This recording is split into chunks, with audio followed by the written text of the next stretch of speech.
Assalamualaikum warahmatullahi wabarakatuh. Nama saya Indra Abdul Putri, tim 4219167 ingin menyampaikan materi tentang ta'arud al-adilah. Langsung saja materi yang pertama, pengertian ta'arud al-adilah. Secara etimologis, ta'arud yaitu saling bertentangan.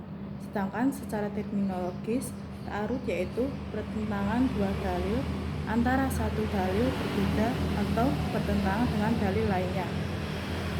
Dengan demikian, ta'arud al-adilah adalah pertentangan antara beberapa dalil tentang suatu masalah tertentu. Misalnya, dalil yang satu menyatakan bahwa perbuatan tersebut wajib dilakukan, sedangkan dalil lainnya menetapkan sunnah. Dalil-dalil yang menjadi kajian ta'arud al-adilah adalah dalil-dalil yang derajat atau kualitasnya sama. B. Cara penyelesaian dalil-dalil syara' yang kontradiksi.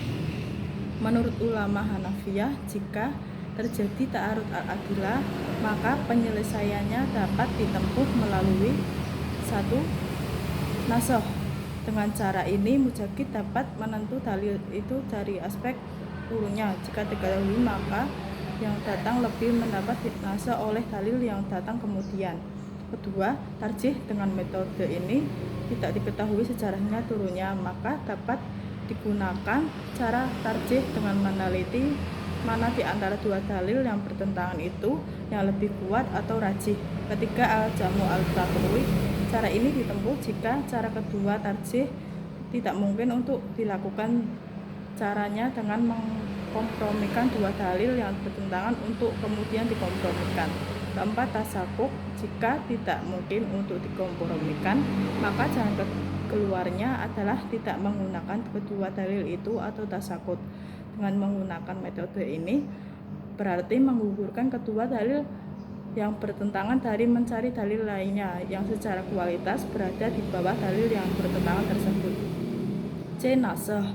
Nasoh adalah pembatalan hukum, baik dengan menghapuskan dan melepaskan teks yang menunjukkan hukum dari bacaan atau membiarkan teks tersebut tetap ada sebagai petunjuk adanya hukum yang dimaksud. Kemudian rukun-rukun nasoh. A. Ada nasoh pembatasan hukum yang telah ada. B. Nasih, yaitu dalil kemudian yang menghapus hukum yang telah ada. C. Mansuh, yaitu hukum yang dibatalkan, yang dihapuskan atau dipindahkan. D. Mansuhan, yaitu orang yang dibebani hukum. Kemudian hikmah nasoh. 1. Memelihara kepentingan hamba. Kedua, perkembangan tasyri' menuju tingkat sempurna sesuatu dengan mempertimbangkan takwa dan perkembangan umat manusia. 3. Cobaan dan ujian bagi orang mukallaf untuk mengikuti atau tidak. Keempat, menghendaki kebaikan dan kemudahan bagi umat. Terusnya, D. Perbedaan nasoh dan taksis. Perbedaan di antara keduanya adalah taksis merupakan penjelasan mengenai kandungan suatu hukum yang umum menjadi berlaku khusus sesuai dengan lafaz yang dikhususkan tersebut. Sedangkan nasoh menghapus atau membatalkan semua kandungan hukum yang ada dalam suatu nasoh dan yang sebelumnya telah berlaku. D. Tarjih. Menurut bahasa, tarjih adalah melebihi sesuatu.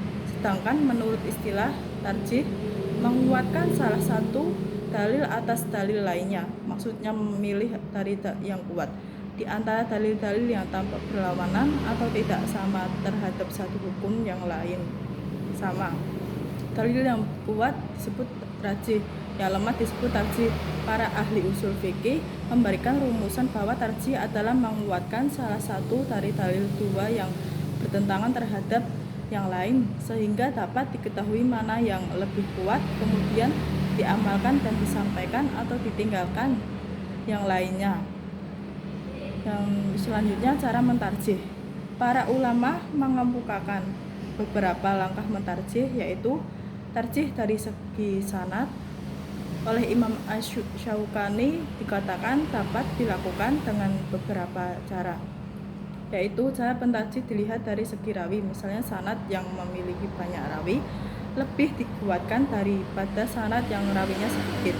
Kedua, tarjih dari segi yang diriwayatkan itu sendiri. Misalnya lebih menguatkan hadis mutawatir yang diriwayatkan banyak orang daripada hadis mansur atau diriwayatkan beberapa orang saja. Hadis mansur lebih dikuatkan daripada hadis ahad. Ketiga, mantarjih dari sisi cara menerima hadis.